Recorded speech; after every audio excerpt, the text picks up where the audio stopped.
Do you get nervous during your interviews? Are you stumbling over certain questions, wishing you had just answered them a little bit differently? Is there a part of the interview process that is tripping you up and you're just not getting that offer so you can start doing that job you love? Well, you're in the right place. My name is John Nerrill, and I want to welcome you to a special interview preparation series here on the Mid-Career GPS podcast. I help mid-career professionals who are feeling stuck, undervalued, and underutilized show up to find a job they love or love the job they have using my proven 4-step formula. It's time to start building your mid-career GPS, so let's get started. Hello, my friends. Welcome back to day 2 of this special week-long series designed to help you prepare for your next interview. Today's topic is all about building rapport during the interview. But before we get into today's topic, I want to remind you that I have written a new guide called 26 Sentence Starters to help you answer any interview question. I wrote it because so many of my clients and the people I talk to each week struggle with getting started in the interview, or in line with today's topic, building that rapport with the hiring manager or the interviewer. So these sentence starters are designed to help you formulate your thoughts, calm your nerves, help your preparation and such, all designed to help get the hiring manager more interested in who you are and what you do. So if you want to get a copy of the guide, go to johnnerrill.com or click the show notes to get the guide. And let me just help you tell your career story a little better. Okay, on to today's topic. Not everybody is an extrovert. And certainly not everyone is really good at talking to people in stressful or what might be for you an uncomfortable situation. I have said before in previous episodes on my podcast that when it comes to interviews, we get nervous because we care. I've never known anybody who has gone into an interview and said, "Hey, I want to mess up today." So you care. There might be a bigger title on the line, more money, maybe a job that's closer to home, maybe a job that gives you better work-life balance. Whatever those things are, they're just part of the makeup as to why you care so much for your interview. And you're going to talk to somebody. You're probably going to talk to multiple people. There's a hiring manager who is ultimately going to make the decision, and a panel who is going to help them decide who they collectively believe is the best candidate for the job. When we talk about building rapport, let's talk about who we're building the relationship with. So, how did you get the interview? Did you apply on a job board? Was it through someone in your network? How did you learn about the interview? Did you talk to a recruiter? Was it someone directly from HR? Did the hiring manager reach out to you themselves? Your job is to always build that relationship with the hiring manager, but you're going to do that by showing interest.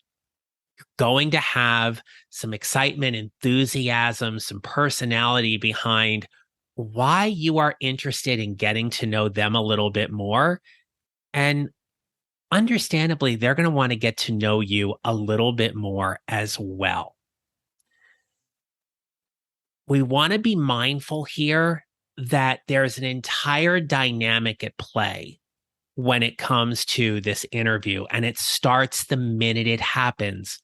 Whether it be virtual or in person, it starts with a hello. If you're interviewing virtually, and of course, if you're interviewing in person, make good eye contact. Be demonstrative in some way, but not overly demonstrative to the point you're going to be flailing your hands all over the place. But you want to have some kind of energy. You want to be upbeat. You want it to be the most important thing that is happening at that moment right now. So how do you do that? I have a tip. It is something that absolutely served me very, very well when I was interviewing. And it is a key component to how I help my one-on-one clients when it comes to working and coaching them on preparing for their interview.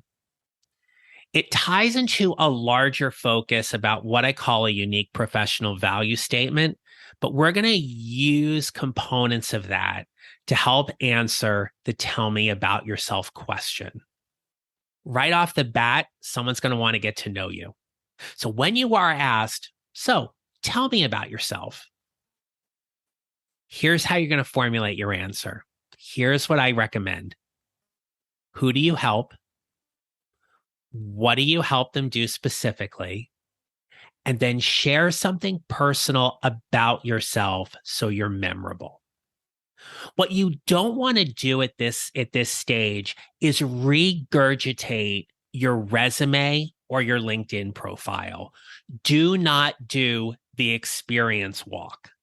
And by all means, don't take us back from when you were born through your elementary, high school, college years, and every single job you've had between then and now. I have had people do this in an interview. I have had people do this in an interview, and I've had to basically politely just say, can we speed up the answer a little bit?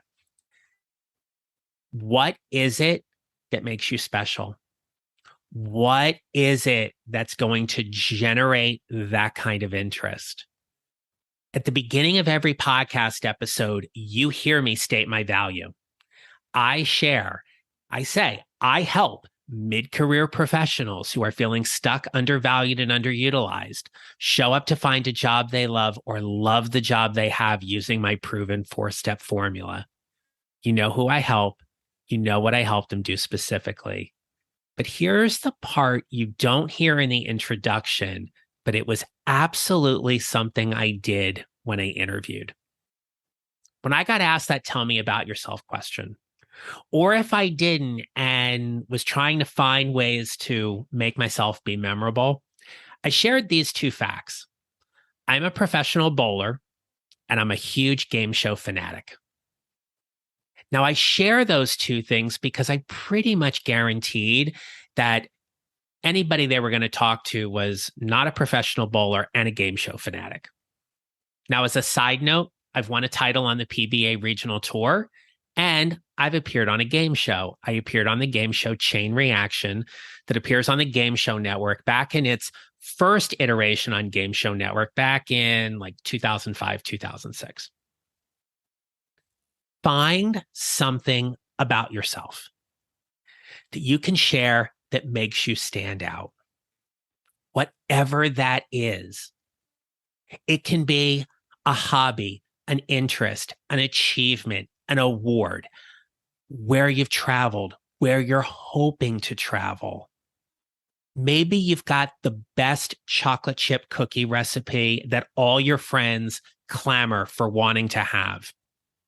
Maybe you know how to make the most amazing blank, whatever that is. This is where you get to be memorable.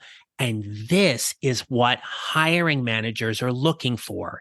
Yes, they're going to talk to you about your skill set and your expertise. They're going to talk to you about your technical knowledge and your achievements and your results, but they want to know about you as a person. Because after all, they're assessing fit.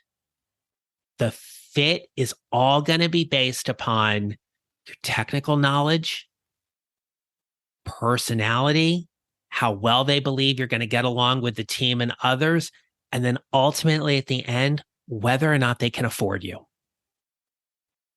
So to sum this up, you have to be thinking about building that relationship with the hiring manager from the first interaction, even if it's over email. You want to show energy and interest, but when you are asked about yourself, tell them about who you are. What you do is all going to come out during the interview. Tell them who you help, what you help them do specifically, and share something personal about yourself so you're memorable. Here's what I want you to do tonight before the next episode. I want you to practice this. I want you to practice what your response to that tell me about yourself question would be. And as a guide, it should be no longer than 60 seconds. No longer than 60 seconds. Normally, I recommend that responses are typically kept under 120 seconds during the interview. But this question, no more than 60 seconds. So work on that. And when we meet back tomorrow for the next episode, I'm going to talk with you about the one word you absolutely must say in your interview. So until then, my friends, I want you to remember this. We build our mid-career GPS 1 mile or 1 step at a time, and how we show up matters. Make it a great rest of your day.